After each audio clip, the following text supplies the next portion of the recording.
अस्सलाम वालेकुम फ्रेंड्स। जैसा कि हम जानते हैं कि बिजली बहुत महंगी हो चुकी है और गर्मी में गर्मी से बचने के लिए इसका इस्तेमाल भी ज़्यादा हो जाता है। ऐसे में हमें बहुत से पैसे बिजली के बिलों की सूरत में अदा करने पड़ जाते हैं, जिससे सारा बजट ख़राब हो जाता है और समटाइम तो पूरे साल की सेविंग गर्मी के इन 4 माह में निकल जाती है। तो आज की वीडियो में हम कुछ ऐसा सीखेंगे जिसमें कुछ भी इलीगल नहीं होगा, लेकिन हमारा डिजिटल मीटर स्लो चलने लगेगा और इस तरह हमारे बिजली के बिल में भी नुमायां कमी हो जाएगी। मुल्क में बिजली की किल्लत है, मतलब जितनी खपत है उतनी बिजली की पैदावार नहीं है। तो सिंपल सी बात है, जिस चीज़ की डिमांड ज़्यादा होती है और उसकी प्रोडक्शन कम हो तो वो महंगी ही होगी। अमीर लोगों को बिजली के महंगा होने से कोई ख़ास फ़र्क नहीं पड़ता, इसलिए उन्हें ना तो कभी बिजली बचाने की ज़रूरत पड़ी और ना ही उन्होंने कभी इसके बारे में सोचा। लेकिन एक रियल फैक्ट ये है कि इन अमीर लोगों के बिजली के बेजा इस्तेमाल की वजह से बिजली का यूनिट भी महंगा हो जाता है और इस पर हज़ार किस्म के नए टैक्सेस भी लगा दिए जाते हैं, जो कि अमीर और गरीब दोनों पे अप्लाई हो जाते हैं। मतलब गरीब आदमी या वाइट कलर सफेदपोश आदमी इस चक्की में खामखा पिस जाता है। इसलिए आज की वीडियो में मैं स्पेशली अमीर लोगों से गुजारिश करूंगा, बेशक आपको बिजली के लाखों रुपए बिल आ जाएं, आपको कोई फर्क नहीं पड़ेगा, लेकिन प्लीज आप बिजली इस्तेमाल करते वक्त उन लोगों का जरूर सोच लिया करें जिन्हें हो सकता है आपकी वजह से बिजली का इतना बिल देना पड़ जाए कि जितनी उनकी तनख्वाह भी ना हो।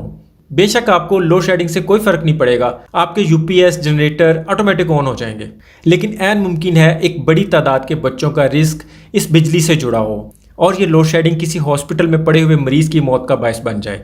इसलिए अपने घरों में बिजली की बचत करते हुए आपको अपनी इज्जत में फ़र्क या शर्म महसूस नहीं करनी चाहिए, बल्कि इस एहसास को जिंदा रखते हुए फ़ख्र महसूस करना चाहिए कि हम फालतू लाइट्स, एसी, पंखे और सिर्फ सजावट के लिए इस्तेमाल करने वाली बिजली को मुल्क की इंडस्ट्री के लिए बचा रहे हैं, जिससे आम आदमी भी खुशहाल होगा और मुल्क भी तरक्की करेगा। आज की वीडियो हर तबके से ताल्लुक़ रखने वाले के लिए बहुत ज़रूरी है, इसलिए मैं रिक्वेस्ट करूंगा कि इस वीडियो को पूरा लाजमी देखें और दोस्त अहबाब के साथ साथ फैमिली में सारे मेंबर्स को भी दिखाएं, क्योंकि घर में कोई एक फर्द या सरबराह चाहकर भी बिजली नहीं बचा सकता जब तक कि सारे फैमिली मेंबर साथ ना दें। तो आज मैं सारी यंग जनरेशन से मोदबाना अर्ज करूंगा कि प्लीज वीडियो में बताई गई हर एक बात को गौर से सुनकर इस पर अमल करते हुए अपने वालिदैन का साथ दें, दूसरे लफ्जों में घर में कमाने वाले का साथ दें। बेशक इस दौर में घर चलाना बहुत मुश्किल हो गया हुआ है, क्योंकि बहुत बार ऐसा होता है कि घर का सरबराह सिर्फ इस वजह से बच्चों को बिजली के बेजा इस्तेमाल से नहीं रोकता कि घर वाले इस पर कंजूस का टैग ना लगा दें। मेरी न्यू जनरेशन से एक बार फिर रिक्वेस्ट है कि आप थोड़ी सी केयर करके एनर्जी और अपने वालिद के मेहनत से कमाए हुए पैसे दोनों को बचा सकते हैं। तो फ्रेंड्स, आज की वीडियो में हम मीटर को किसी गलत तरीके से स्लो करने की कोशिश बिल्कुल भी नहीं करने वाले, या उसके साथ कोई तावीज़ बांधने का नहीं कहने वाला कि जिसकी वजह से बिजली का बिल कम हो जाए, बल्कि हम कुछ ऐसे काम करेंगे जिसकी वजह से हमारा मीटर खुद ब खुद ही स्लो चलने लगेगा। उसमें हमें चंद चीज़ों का ख्याल रखना है, जिसमें सबसे पहले नंबर पर हम यूपीएस की बात कर लेते हैं। पाकिस्तान के तकरीबन हर घर में 1 से 2 लाख का यह मिनी बिजली घर लगा हुआ है, जिसकी वजह से बैटरी माफिया बैटरीज के रेट भी आसमानों पर ले गए। जितना इस मुल्क ने यूपीएस और बैटरी पे पैसा ज़ाया कर दिया है, इससे मुल्क में कितने ही डैम बन सकते थे। हमें अपने यूपीएस को चेक करना है कि वो बैटरी को सारा सारा दिन चार्ज तो नहीं करता रहता। होता ये है कि यूपीएस के साथ लगी हुई बैटरी अगर तो नई है तो यूपीएस उसे कुछ देर में चार्ज करके कट ऑफ हो जाता है, बंद हो जाता है। जैसे ही वो बैटरी पुरानी होती जाती है, उसका आउटपुट टाइम मतलब बैकअप टाइम कम होता जाता है और चार्जिंग टाइम बढ़ता जाता है, और धीरे धीरे बैटरी पे ऐसा वक्त आता है कि बैटरी फुल चार्ज होने के कुछ देर बाद ही वोल्टेज ड्रॉप कर देती है और यूपीएस उसे फिर दोबारा चार्ज करने लगता है। तो हमें इस चीज़ को मेक श्योर कर लेना है कि यूपीएस के साथ लगी हुई बैटरी ठीक है। अगर वो ठीक नहीं तो उसे रिपेयर करवाने की ज़रूरत है या उसे चेंज करवाने की ज़रूरत है, क्योंकि यूपीएस बैटरी को चार्ज करते वक्त अच्छी खासी बिजली कंज्यूम करता है और बिल में इजाफे का बायस बनता है। इसके बाद फ्रेंड्स, जिस चीज़ पे हम ज़्यादा ध्यान नहीं देते वो ये है कि वापडा ने हमें एक टाइम फ्रेम दिया हुआ है जिसमें शाम 6 बजे से 10 बजे तक पीक आवर्स होते हैं। मतलब शाम 6 बजे से 10 बजे तक हम जितनी बिजली यूज़ करेंगे उसके हमें चार्जेस ज़्यादा देने पड़ेंगे। इसमें हम घर में रूटीन ही ऐसी बना लें जिसमें पीक टाइम में बिजली का इस्तेमाल कम से कम हो। लाइक शाम के टाइम अगर हम वाटर पंप का स्विच निकाल दें, टीवी, एलसीडी, कंप्यूटर का यूज़ इन आवर्स में ना करें, तो भी हम काफ़ी हद तक बिजली को बचा सकते हैं। पीक आवर्स मौसम के हिसाब से चेंज भी होते रहते हैं, हमारे बिजली के बिलों के ऊपर वो मेंशन किया होता है, वरना इनकी वेबसाइट से भी पीक आवर्स का पता चल जाता है। इसके अलावा फ्रेंड्स, हम मोबाइल को चार्ज करने के बाद उसके चार्जर को स्विच के अंदर ही रहने देते हैं। इसका मतलब हरगिज़ ये नहीं होता कि मोबाइल चार्जर बिजली यूज़ नहीं कर रहा। इसलिए अगर हमने मोबाइल चार्ज कर लिया है तो उसके चार्जर को सॉकेट से लाजमी निकाल दें। इसी तरह लैपटॉप का अडाप्टर भी हर वक्त उसके साथ ना लगा रहने दें। यूज के फौरन बाद उसके स्विच को भी निकाल दें या उसका बटन ऑफ करें। आमतौर पे हम रात के वक्त डिम लाइट के लिए जीरो का बल्ब यूज करते हैं, लेकिन दिन में उसकी केयर नहीं करते। वो दिन में भी सारा दिन चलता रहता है। बेशक वो थोड़ी बिजली लेता है, लेकिन अगर उसे हम 30 दिन के साथ मल्टीप्लाई करेंगे तो फिर समझ आ जाएगी कि ये भी बिजली के बिल में इजाफे का बायस बनता है। पंखे की जितनी ज़रूरत हो उतना तेज चलाएं। पंखा जितना तेज चलेगा उतनी ज़्यादा बिजली कंज्यूम करेगा। कुछ लोगों का मानना है कि पंखे को जितनी स्पीड पे भी रखें वो एक जितनी बिजली लेता है, लेकिन ये मिसकंसेप्शन है। पंखे को अगर स्लो रखेंगे तो कम बिजली लेगा, अगर उसको तेज चलाएंगे तो वो ज़्यादा बिजली लेगा। अक्सर घरों में पुराने वक्तों के फ़ैन लगे हुए हैं जो बिल्कुल ठीक चलते हैं और हम उसे चेंज नहीं करना चाहते, लेकिन वो भी ज़्यादा बिजली यूज़ करते हैं। इवन अगर उनके साथ पुराने वक्तों के रेगुलेटर लगे हुए हैं तो वो भी बहुत बिजली लेते हैं।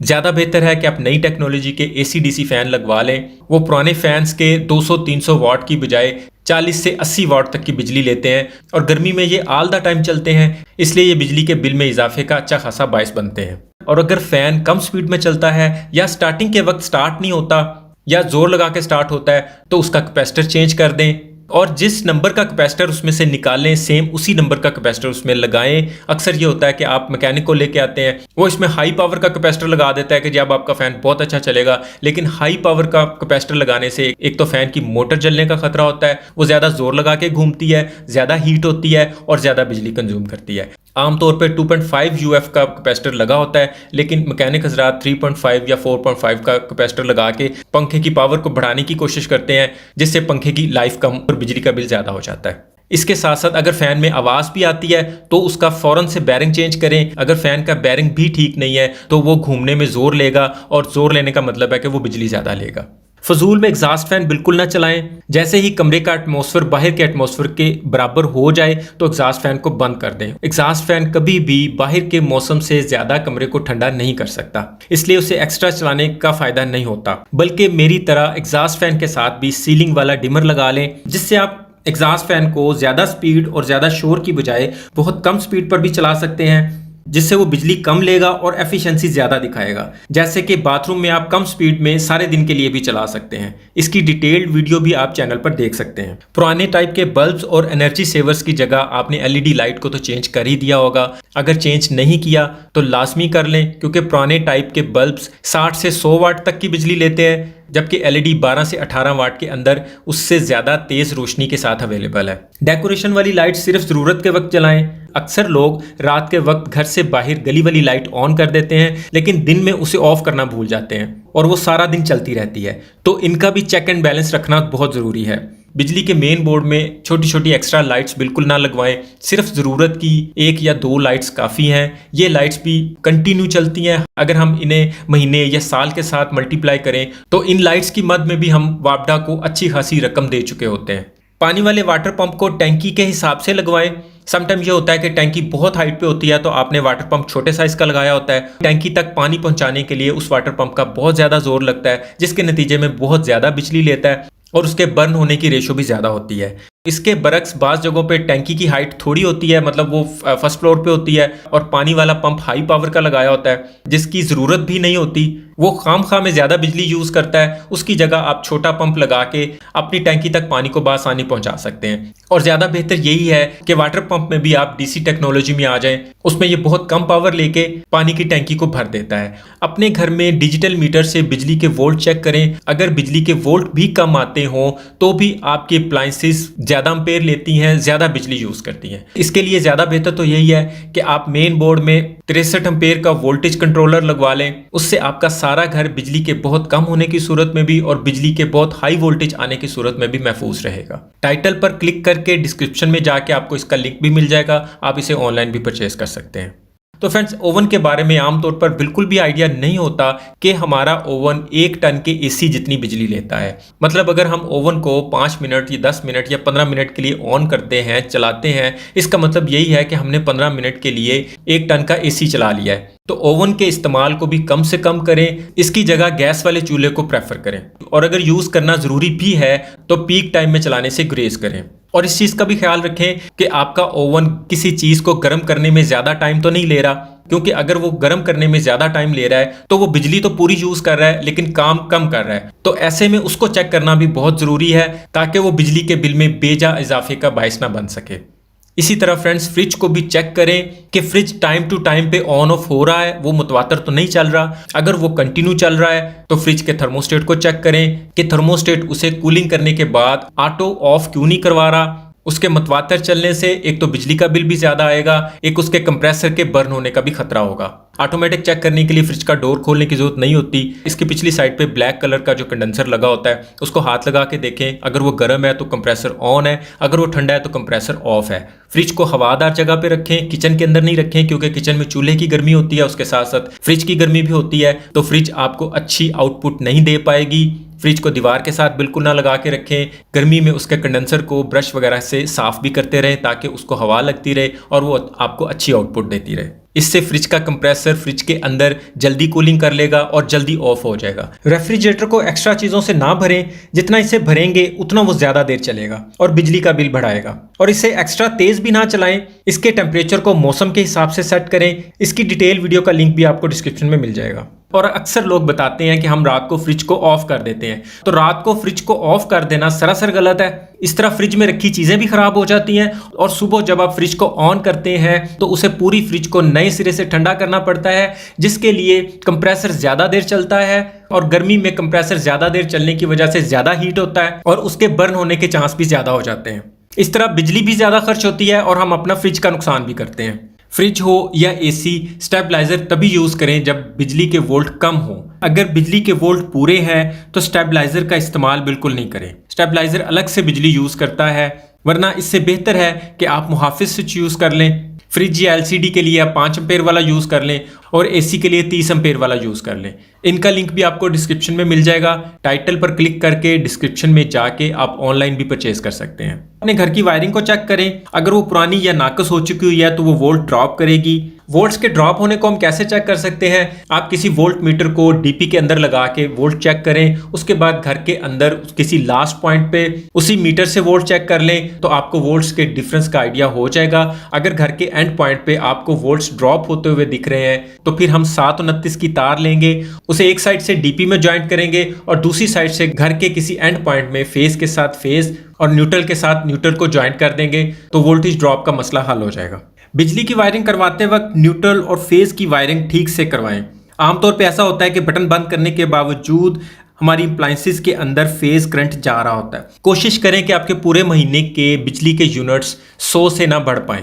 अगर 100 से बढ़ जाते हैं तो फिर 200 से ना बढ़ने दें, और अगर 200 से बढ़ जाते हैं तो कोशिश करें कि वो पूरे महीने में 300 के फिगर को टच नहीं करें। सिर्फ इस राउंड फिगर को टच करने से आपके बिल में दुगना इजाफा हो जाता है। तो इसके लिए आप रीडिंग की डेट से कुछ दिन पहले मीटर की रीडिंग को खुद चेक कर लिया करें ताकि आप राउंड फिगर के यूनिट्स को इतने दिन में मैनेज कर सकें। और फ्रेंड्स, घरों को बिना एनर्जी के इस्तेमाल किए ज़्यादा से ज़्यादा ठंडा रखने की कोशिश किया करें और इस बात का ख्याल घरों को बनाते वक्त भी रखें।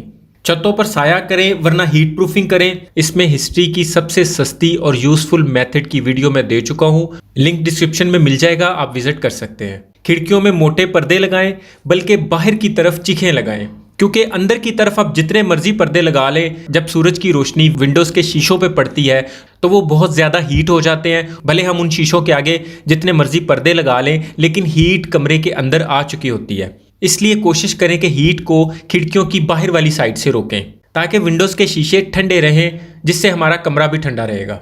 Air condition DC inverter use करें या नॉन इन्वर्टर यूज़ करें, उसका मिसयूज़ हरगिज़ ना करें। कमरे का माहौल ऐसा बना दें कि एसी कम से कम चलने पर ही कमरे को ठंडा कर दे और कमरे को भी एयर टाइट रखें ताकि कमरा ज़्यादा देर तक ठंडा रहे। इसकी डिटेल वीडियो भी आप चैनल पर देख सकते हैं। स्टूडेंट कोशिश करें कि दिन की रोशनी में किसी विंडो के पास बैठ के पढ़ें ताकि उन्हें ज़्यादा अच्छी रोशनी बिना एनर्जी वेस्ट किए मिले।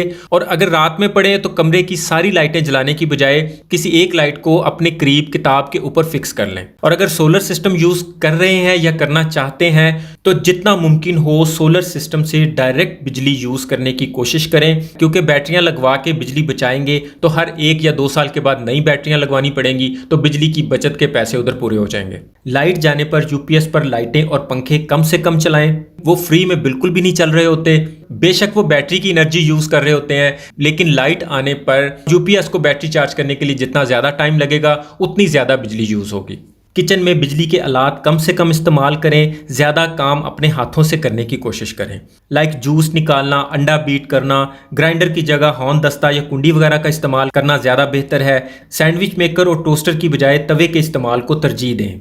कोशिश करें कि एसी की बजाय एयर कूलर से काम लें। प्रॉपर तरीके से एयर कूलर लगाएंगे तो हबस के बगैर ठंडक करेगा, और एसी को सिर्फ बरसात के मौसम में यूज कर लिया जाए। गर्मी में कपड़े भले वॉशिंग मशीन में ही धो लें, लेकिन उन्हें सुखाने के लिए स्पिनर का इस्तेमाल ना करें। गर्मी में स्पिनर की जरूरत नहीं होती, कपड़े तार पे फैलाने के कुछ देर बाद ही सूख जाते हैं। कपड़े प्रेस करने के लिए बिजली वाली आयरन की बजाय 12 वोल्ट वाली या गैस वाली आयरन का इस्तेमाल करें। 12 वोल्ट आयरन की डिटेल्ड वीडियो आप इसी चैनल पर देख सकते हैं। और अगर आप बिजली की आयरन भी यूज करते हैं तो लाइट वेट अच्छी कंपनी की आयरन यूज करें। जिस आयरन का वेट ज्यादा होता है उसकी प्लेट बहुत मोटी होती है, वो देर से गर्म होती है और ज्यादा बिजली लेती है। अच्छी कंपनी की लाइट वेट आयरन की प्लेट भी हल्की होती है और वो प्लेट जल्दी गर्म होती है और देर से ठंडी होती है। नहाते हुए पानी का कम से कम इस्तेमाल करें। ज्यादा पानी यूज करने से पानी का पंप ज्यादा चलेगा। अक्सर हम नहाते हुए बहुत सा पानी सिर्फ पानी के ठंडा आने के इंतजार में जाया कर देते हैं। उसके हल के लिए नहाने से पहले पानी वाला पंप चलाएं, फौरन ठंडा पानी आ जाएगा। पानी जाया किए बगैर नहाएं और फौरन पंप को बंद कर दें। और अगर ऐसा मुमकिन नहीं तो ठंडे पानी के इंतजार में पानी को जाया मत करें। उस पानी को किसी बाल्टी वगैरह में सेव कर लें और उस पानी को बाद में टॉयलेट वगैरह के यूज करने के लिए रख लें। अक्सर लोग शाम को घरों से बाहर एक्स्ट्रा वाला पानी का छिड़काव शुरू कर देते हैं, तो वो भी सिर्फ जरूरत के तहत करें। पानी की टैंकी में ऑटोमेटिक स्विच के बारे में आपने सुना होगा। कुछ लोग कहते हैं कि वो बिल्कुल नहीं लगाना चाहिए, कुछ लोग कहते हैं कि वो बहुत अच्छा है, उसे ज़रूर लगाना चाहिए। तो इसके बारे में भी मैं आपको क्लियर बात बता दूं, पानी की टैंकी में वो स्विच बहुत अच्छा है, लेकिन आमतौर पे उसकी एडजस्टमेंट इस तरह की जाती है कि जैसे ही हमने टैप खोला, थोड़ा सा पानी आया तो डोंकी पंप ऑन हो गया। तो इसकी ये सेटिंग बिल्कुल गलत है। इसकी सेटिंग इस तरह कर लें कि जब तक टैंकी का ऊपर वाला तीसरा हिस्सा खाली नहीं हो जाए, पानी वाला पंप दोबारा नहीं चले।